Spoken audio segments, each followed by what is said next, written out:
헐, 이순신이 슈퍼히어로로 나온다고? 시카고에서 만화책을 즐겨보는 미국인 제이슨은 어느 날 로컬 만화 서점에서 충격적인 표지를 마주합니다. 근육질의 도도한 눈빛을 가진 한 남성이 갑옷을 입고 바다 위를 걷는 듯한 포즈로 적들을 향해 돌진하는 장면이었죠. 그 표지의 한쪽엔 이렇게 적혀 있었습니다. The Admiral 이순신. 제이슨은 말문이 막혔습니다. 이순신? 누구야? 이 사람? 표지의 강렬함에 이끌린 그는 책을 집어들었고 그날부터 그의 인생이 달라지기 시작했습니다. 안녕하세요. 저는 올리 콤판이라는 필명으로 활동하는 미국 만화가입니다. 저는 몇 년 전 우연히 KBS 다큐멘터리를 통해 이순신 장군의 삶을 처음 접하게 되었어요. 솔직히 말하면 그날 밤 저는 잠을 잘 수 없었습니다. 불가능에 가까운 전투를 승리로 이끈 그분의 전략과 정신력은 단순한 장군이 아니라 진짜 슈퍼히어로 같았거든요. 그날 이후 제 머릿속에는 이순신 장군이 매일같이 떠올랐습니다. 이 사람 왜 미국에선 아무도 모르지? 세상에 마블보다 더 멋있는데. 그렇게 저는 이순신 장군의 이야기를 만화로 만들기로 결심했어요. 하지만 이건 단순한 상상력만으로는 안 되는 일이었죠. 진짜 장군의 삶을 제대로 알기 위해 저는 난중일기를 번역본으로 수십 번 읽고 한국을 직접 여러 번 방문해 전쟁터와 박물관, 유적지를 돌아다니며 철저히 공부했어요. 그 노력 끝에 완성된 만화는 미국 만화계에서 놀라운 반응을 얻기 시작했죠. 처음에는 그냥 또 하나의 역사 만화겠지라고 생각했습니다. 하지만 첫 장을 넘기자마자 화려한 이펙트도 말도 안 되는 초능력도 없는데 이순신 장군의 강렬한 눈빛과 절박한 상황 속에서도 흔들리지 않는 침착함이 오히려 영화보다 더 큰 몰입감을 줬어요. 이게 진짜였다고? 전투 하나하나가 다 실화라니 믿기지가 않았습니다. 임진왜란 당시 조선 수군이 12척으로 330척을 상대했다는 명량해전의 묘사는 어벤져스의 마지막 전투보다도 더 감동적이었어요. 그 전투를 준비하며 적진 한가운데를 뚫고 들어가는 이순신의 모습은 진정한 영웅이란 어떤 존재인지 다시 생각하게 만들었습니다. 그 순간부터 저는 결심했어요. 이순신 장군을 세상에 알리자. 이건 단지 한 나라의 전설이 아니라 인류 모두가 기억해야 할 이야기야. 저는 만화가로서의 모든 역량을 쏟아부었습니다. 단지 한국의 영웅을 그리는 것이 아니라 모든 독자가 나도 이렇게 살아야겠다는 영감을 받을 수 있도록 말이죠. 그래서 첫 장면부터 마지막 장면까지 단 하나의 디테일도 놓치지 않으려 했어요. 갑옷의 무늬 하나, 거북선의 구조, 그리고 바다 위의 전투까지 직접 한국의 나라가 박물관 학예사, 군사 전문가, 사학자들을 만나며 수년간 자료를 모았습니다. 그 결과물은 상상 이상이었습니다. 12만 5천 부 이상의 판매, 그리고 이순신이 진짜 슈퍼히어로보다 더 멋지다는 미국 독자들의 폭발적인 반응. 저는 확신했어요. 이순신 장군은 이제 한국만의 영웅이 아니다. 전 세계의 영웅이다. 출간 이후 저는 매일같이 이메일과 DM을 받기 시작했어요. 당신 덕분에 이순신 장군을 알게 되었습니다. 이 만화를 읽고 나서 삶에 대한 태도가 달라졌어요. 이순신처럼 흔들리지 않는 사람이 되고 싶어요. 처음엔 믿기지 않았습니다. 제가 만든 만화 한 권이 다른 사람의 인생을 바꿨다니요. 그 중에서도 가장 기억에 남는 메시지가 하나 있었어요. 한 미국 해군 장교로부터의 메일이었죠. 그는 훈련 중 우연히 이 만화를 읽게 되었고 이순신 장군의 리더십과 절박한 순간에도 흔들리지 않는 정신력에 깊이 감동받았다고 말했어요. 그리고 이런 말을 덧붙였죠. 전투는 총과 배로 하는 게 아니라 믿음과 용기로 하는 것임을 깨달았습니다. 이 말을 읽는 순간 저는 울컥했어요. 미국의 독자들이 조선이라는 생소한 나라의 장군에게 이토록 뜨겁게 반응한다는 건 정말 상상도 못했던 일이었습니다. 저는 이순신 장군의 정신이 단지 한국만의 것이 아님을 느꼈어요. 그건 인간이 지켜야 할 보편적인 가치였고 전 세계 누구든 공감할 수 있는 영웅의 이야기였어요. 그리고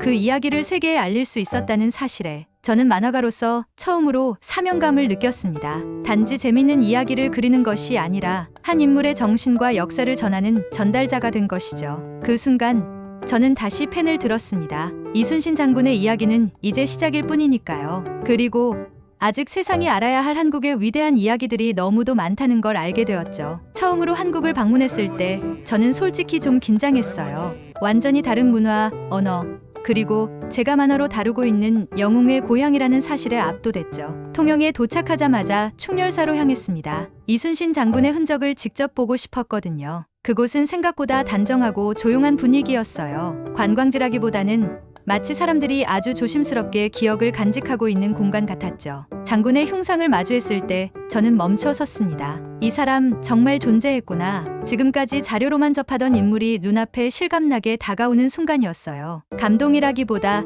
약간의 어색한 경외감이 들었달까요? 다만 이상했던 건 그 자리에 있던 아이들이나 어른들이 모두 자연스럽게 장군을 존경하는 듯한 태도를 보인다는 점이었어요. 강요된 예의가 아니라 마치 공기처럼 당연한 존중이랄까요? 그때 저는 조금씩 이해하기 시작했습니다. 이순신은 이 나라에서 단지 옛날 인물이 아니라 지금도 살아있는 정신처럼 여겨지는 존재라는 걸요. 그런 분위기는 미국에선 경험해본 적 없는 것이었어요. 저는 그 낯선 존경심을 조심스럽게 받아들이며 제 만화 속 이순신을 다시 생각하게 됐습니다. 내가 정말 이 사람을 제대로 그리고 있는 걸까? 이곳에 와서 보니 만화보다 훨씬 더 많은 것을 그려야겠다는 생각이 들었죠. 단순히 전투 장면만이 아니라 사람들이 그를 어떻게 기억하고 왜 그렇게까지 존중하는지를요. 며칠 동안 저는 한국 곳곳을 다녔습니다. 서울전쟁기념관, 진해의 충무공 동상, 심지어는 노량의 던이 벌어졌던 남해 바닷가까지요. 그 여정은 마치 흩어진 역사 조각을 하나씩 찾아 이어붙이는 기분이었습니다. 장군의 삶과 선택이 하나씩 실체를 드러내더군요. 무엇보다 인상 깊었던 건 한국 사람들의 일상 속에 역사가 자연스럽게 녹아있다는 점이었어요. 지하철 안광고판에서 독립운동가를 받고 카페나 식당 벽면에도 전통 회화나 역사 인물의 일러스트가 붙어 있더라고요. 미국에선 상상도 못할 일이었죠. 이 사람들한테 역사는 박물관 속 과거가 아니라 지금도 살아있는 거구나. 그런 느낌이 극대화된 순간은 서울의 작은 독립서점에서였어요. 서가 한쪽에 놓인 한국어 번역판 난중일기가 눈에 들어왔고 그 표지에 쓰인 문장이 시선을 사로잡았습니다. 죽음을 각오하면 살 수 있고 살려고만 하면 오히려 죽게 된다. 그 문장을 읽는 순간 온몸에 소름이 돋았어요. 이건 단지 전투를 위한 말이 아니라 삶을 살아가는 자세에 관한 말 같았거든요. 적 앞에서도 물러서지 않았던 그의 신념이 그 짧은 문장 안에 모두 담겨 있었죠. 그 순간 제 만화의 방향이 바뀌기 시작했어요. 처음엔 단순히 멋진 전투와 전략을 그리려 했던 제가 그제야 조금이나마 이순신이라는 사람을 그리고 싶어졌습니다. 그의 외모나 무공보다도 그가 지켰던 신념, 그리고 그걸 지금까지 기억하고 있는 한국 사회 전체를요. 제 스케치북엔 이전보다 더 많은 질문이 적히기 시작했어요. 이 장면에서 그는 어떤 감정이었을까? 이 말은 정말 그가 직접 했을까? 그리고 가장 중요했던 건 내가 지금 이 사람을 제대로 그리고 있는 걸까? 한국에 머무는 동안 저는 꽤 많은 사람들을 만났습니다. 역사 연구자, 박물관 큐레이터, 군사학을 전공한 학생들까지요. 제 만화에 관심을 가져준 사람들도 있었고 의외로 날카롭게 지적해주는 분들도 있었죠. 이순신 장군의 말투는 지금 한국어랑 달라요. 이 장면은 기록이 아니라 전승에 가까워요. 그 말들 하나하나가 저에게는 귀중한 참고자료가 됐습니다. 하지만 실제 만화를 그리면서 가장 어려웠던 건 사실보다 감정이었어요. 장군의 전략이나 업적은 기록으로 볼 수 있었지만 그가 진짜 어떤 사람이었는지 어떤 생각을 했는지는 알 수 없었죠. 전투를 앞둔 전날 밤 그는 어떤 표정이었을까? 이런 질문들 앞에서 저는 늘 멈칫하게 됐습니다. 그리고 뜻밖에도 그런 부분에 도움을 준 건 일상 속에서 만난 평범한 사람들이었어요. 종로에서 국밥을 먹으며 옆자리에 앉은 어르신이 조심스럽게 말했죠. 요즘 애들은 잘 모르겠지만 우리는 어릴 때부터 이순신이 진짜 영웅이라고 배웠어요. 그런 사람이 있었다는 게 좀 위안이 되죠. 또 통영에서 길을 묻다가 어느 아주머니와 얘기를 나누게 됐는데 여기 바다 참 조용하죠? 예전엔 이순신 장군이 이 바다를 지켰대요. 그 말이 이상하게 마음에 남더라고요. 어떤 위대한 인물도 결국은 누군가의 기억 속에서 그렇게 조용히 남아있는 거구나 싶었습니다. 그런 경험들이 쌓이면서 제 만화 속 이순신도 조금씩 달라지기 시작했어요. 무서울 정도로 냉정했던 표정이 더 인간적으로 바뀌고 전투 장면 속 대사도 조금은 덜 과장되게 바뀌었죠. 저는 그때 처음으로 느꼈습니다. 이건 단순히 역사 만화를 그리는 게 아니라 이 사람을 지금의 한국 사람들처럼 기억하는 방법을 배우고 있는 거구나. 한국에서 보낸 시간은 단순한 자료조사가 아니었습니다.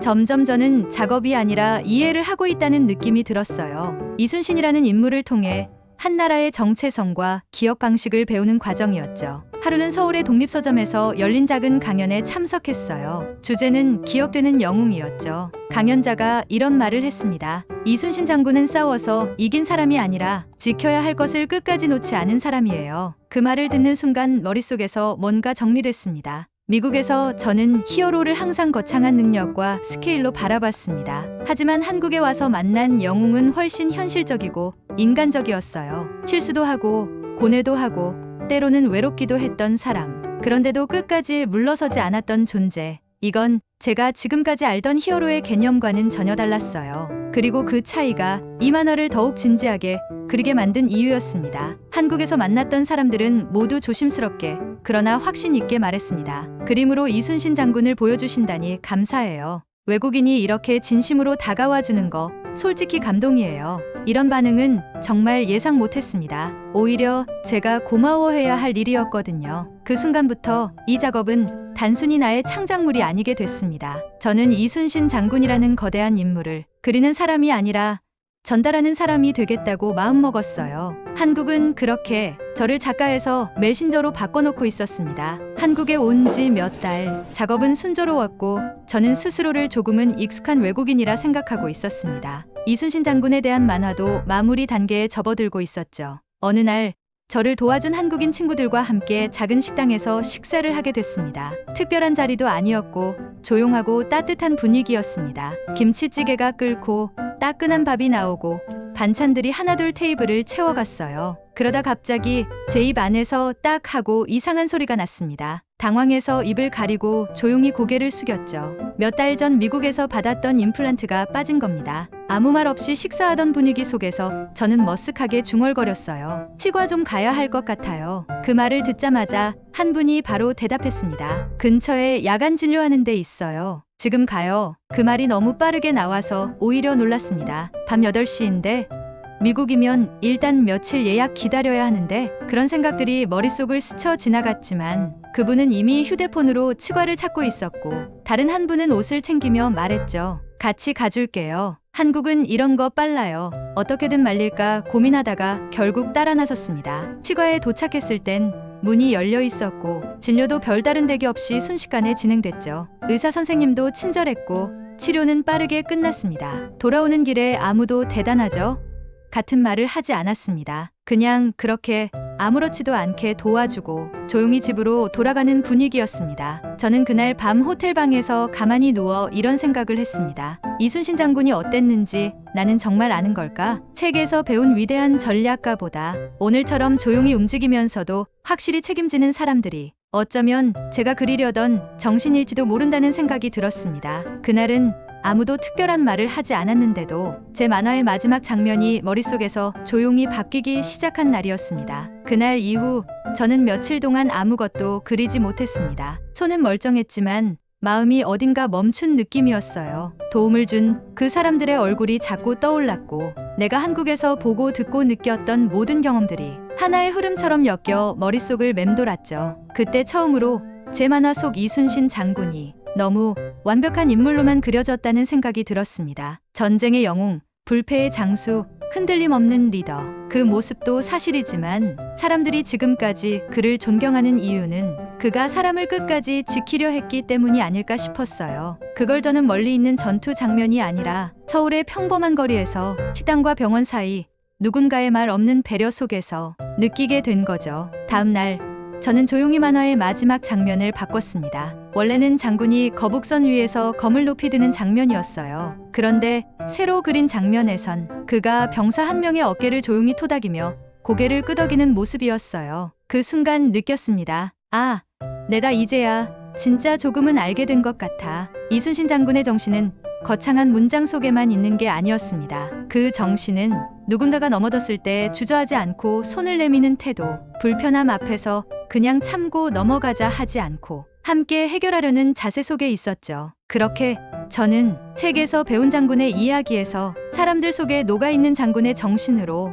조금씩 시선을 옮기고 있었습니다. 그렇게 장면 하나를 바꾼 뒤 저는 처음부터 다시 원고를 들여다보기 시작했습니다. 연출이 너무 과하지 않았는지, 대사가 너무 설명 위주로 흐르진 않았는지, 이순신 장군이 실제라면 그런 표정을 지었을까? 작은 것 하나까지 다시 체크했죠. 이건 단순히 만화를 잘 만들고 싶다는 차원을 넘어선 문제였어요. 이제는 저 자신에게 솔직하고 싶었거든요. 이 사람을 정말 이해하고 존중하며 그렸는가? 라는 질문에 당당히 그렇다고 말하고 싶었습니다. 그런 고민 끝에 저는 표지도 바꾸게 되었어요. 처음엔 흔히 볼 수 있는 영웅처럼 화려한 갑옷에 검을 들고 서 있는 모습이었죠. 하지만 바꾼 표지엔 흐릿한 바다를 배경으로 거북선을 등지고 조용히 걸어가는 뒷모습을 담았습니다. 승리를 자랑하는 영웅이 아니라 다음 싸움을 준비하는 리더의 모습이었어요. 그리고 그 순간 제 안에서 뭔가 정리되는 느낌이 들었습니다. 처음엔 그저 멋지다고 생각해서 시작했던 작업이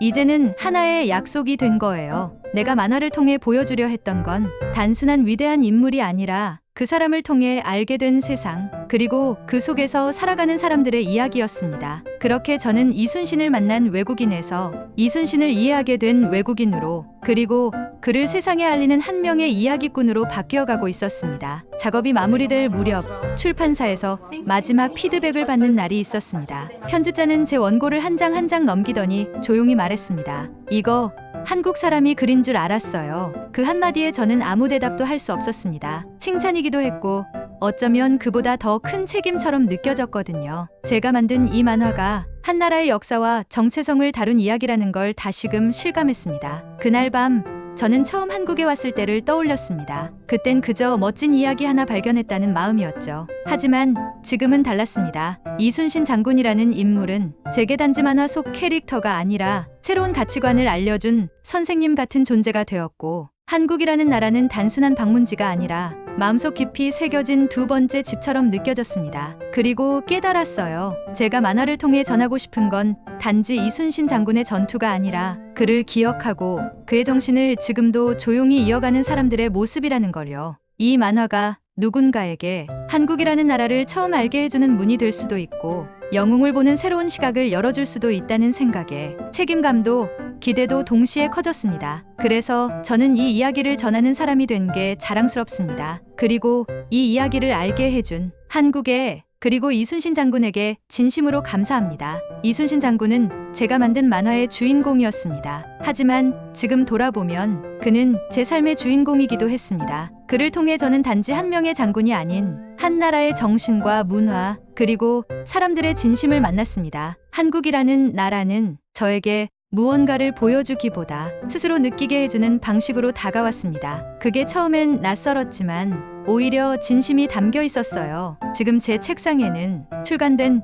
The Admiral 이순신 시리즈가 정갈하게 놓여 있습니다. 표지는 화려하지 않지만 그 안에 담긴 이야기만큼은 진심으로 자부할 수 있습니다. 이 만화를 통해 한 사람이라도 이순신이 누구지라고 검색해보고 한국이 이런 나라이구나라고 느끼게 된다면 그걸로 저는 충분합니다. 그리고 솔직히 말하면 저는 다시 한국에 가고 싶습니다. 거기엔 제가 존경하는 사람이 있고 그 사람을 존경하는 사람들이 있기 때문입니다. 그곳에서 들었던 파도 소리, 조용한 거리의 책방, 그리고 아무렇지 않게 도와주던 사람들의 말투까지 모두가 하나의 이야기처럼 제 안에 남아 있습니다. 그래서 저는 말하고 싶습니다. 이순신 장군, 그리고 한국, 당신들은 제 인생의 히어로입니다. 오늘 해외 사연은 여기까지입니다. 이 영상이 마음에 드셨다면 좋아요와 구독, 그리고 여러분만의 한국 이야기나 영웅 이야기를 댓글로 남겨주세요. 다음에도 더 따뜻하고 진심 어린 이야기로 찾아오겠습니다. 감사합니다.